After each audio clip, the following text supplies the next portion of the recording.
It's amazing how sometimes the world just changes so fast. And World War One, I mean, talk about a moment where everything shifts, right? And it just keeps echoing through history. Yeah. I think you're really interested in how big it was, how like whole countries had to get involved and all that new tech. It just blows my mind. So in this deep dive, we're going to try to really wrap our heads around all that. Yeah, you hit the nail on the head. It's like we've got this really good educational text here, and it lays out like all the important strategies and technology from World War One, right? And our goal here, I think, is to kind of pull out the big stuff, like how was this war even fought? And I think it all comes down to that term total war. We got to understand that and what it means for the world. What's the impact? Yeah, okay, so total war, that comes up right away. And when you say it, it sounds like it just swallows up everything. So based on what we've read, what changed? Like, how was war different because of this concept? Well, the really big thing is that all the old rules of war, they just kind of went out the window. Like Hmm. before World War One, you had armies fighting armies, right? Out on the battlefield, kind of a contained thing. But with total war, that's gone. Yeah. Everyone's involved, right? Like every resource a country has soldiers, yeah. But also the people back home, the factories, everything, it's all directed toward the war effort. So it wasn't just the soldiers in the trenches fighting, it was like everyone back home too. Exactly. And the thing that makes it so tragic, and our text makes this point, is that civilians, regular people, they became targets, which is just horrifying, right? I mean, it's totally different from how people thought about war before. Yeah, that's just a whole other level. Yeah. So how do you get a whole country to agree to all that? It must have taken some serious persuasion, right? And I know the text talks about all this propaganda they used. So what were they trying to do with that? Well, think of propaganda as like trying to control what everyone thinks, but on a massive scale. And everyone was doing it. I mean, every single country in the war. The big thing was making the enemy look like pure evil? And sometimes they even made stuff up, made up these horrible stories about how cruel the enemy was? And then on the other side, you got to make your own side look like the good guys, right? It was all about convincing people that this war was a fight against evil, and that's why they had to sacrifice. What's really interesting, and the text points this out, is that they weren't just giving information, they were like creating an emotional reality for people, making them feel like victims or making them super angry.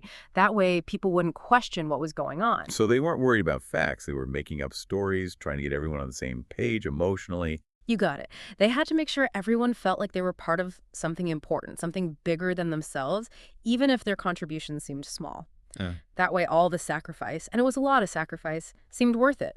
And they used everything to spread these messages: newsreels in the movie theaters, posters everywhere you looked, pamphlets handed out everywhere. I mean, the media was crucial, as our source points out. Oh, yeah, I can just imagine those posters. They must have been powerful. And the text talks about how all that propaganda was connected to this huge wave of nationalism. Hmm. So how did those two things work together? Oh, they were like two sides of the same coin. Propaganda played right into people's national pride and just cranked it up. The message was basically that the world's divided into countries that hate each other and your country's the best. Right. And it wasn't just like regular patriotism. Hmm. It was this belief that your country was better than everyone else's and that everyone else was suspicious. And that made war seem inevitable. It was used to make people really scared of the enemy, of anyone different, like they're the bad guys. And at the same time, they pumped everyone up about their own country and made them feel super proud. It was a classic us versus them situation, and you needed that to keep the war going. Wow. So basically make the other side look terrible and make your side look like heroes. Yeah. Okay, so let's talk about the actual fighting. Our text really highlights all this new technology. It made the war way more deadly and kind of fascinating in a dark way. What were some of the big inventions, the things that changed everything? Oh, absolutely. World War One saw all these new weapons, and they were just so much deadlier than anything that came before. And right away, you got to talk about the machine gun. I mean, the source tells us it could fire like 500 rounds a minute. That's insane.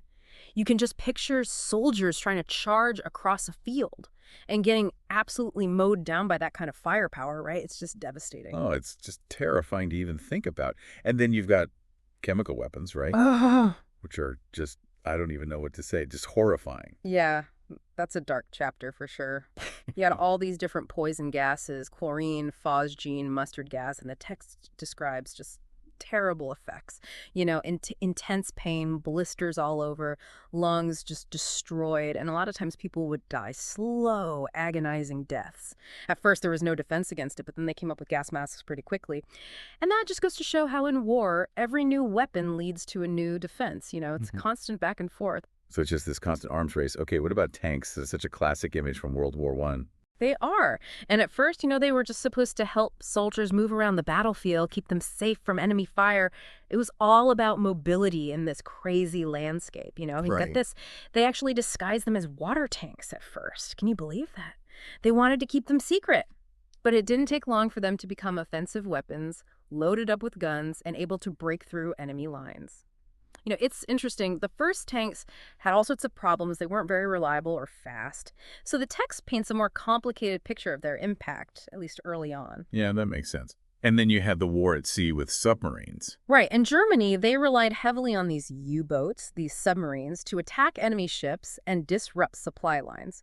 And it had a big impact. I mean, it even played a part in why the U.S. got involved in the war, which we'll get to in a minute. The sinking of the Lusitania was a huge turning point, and our source reminds us that there were American passengers on board when it was sunk.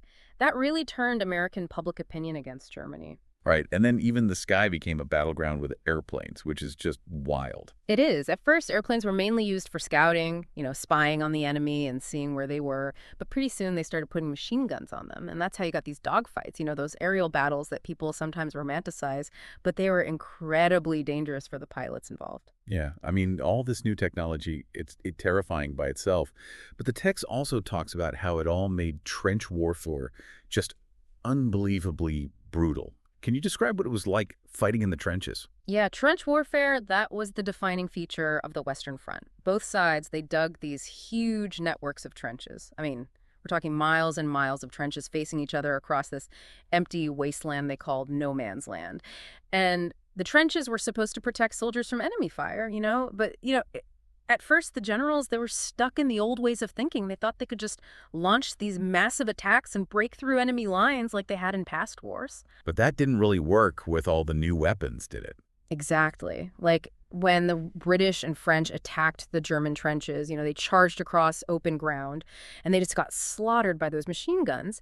The casualties were just unbelievable. And the scale of trench warfare in World War I was something that had never been seen before. I mean, trenches had existed in other wars, but this time it was on a whole different level because of how industrialized everything was. So you had these armies basically living in these ditches under constant threat. Yeah.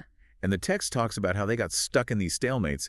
So why did this technology lead to these long, drawn-out battles where nobody could win? Well, the interesting thing is how the new technology made defense so much stronger than offense.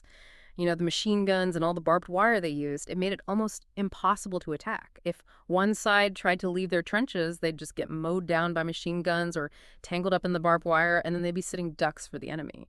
So you ended up with this stalemate that went on for years, this horrible, bloody stalemate. Both sides lost tons of soldiers, but nobody could make any progress. And it's crazy, because everyone thought this war would be over quickly.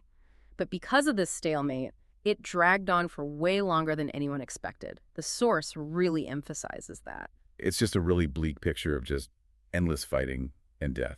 And it wasn't just Europeans fighting, was it? The text talks about how soldiers from all these colonies were involved, too. You're right. That's a really important part of the story. As the war went on, the European powers needed more soldiers because so many of their own people were dying, right? So they started drafting soldiers from their colonies all over the world. We're talking Africa, India, China, Southeast Asia, even places like Australia, Canada, New Zealand. And those colonial troops, they did all sorts of jobs, including the really tough job of carrying supplies and equipment through all kinds of difficult terrain. Right. And beyond just being drafted, did the source mention why these people from the colonies would even want to fight in a war that, like the text says, was probably far away from their own lives and problems?